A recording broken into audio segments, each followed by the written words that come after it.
5 plus 5 gives us 10 times 3 divide 5. Then 10 times 3 gives us 30. Finally 30 divide 5. 30 divide 5 gives us 6.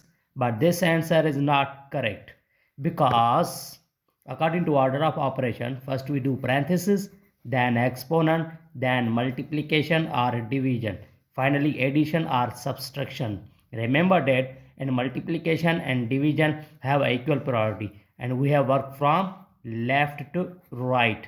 Same applies addition and subtraction. So in this expression, here is addition, multiplication and division. So first we do multiplication, then division, finally addition. Now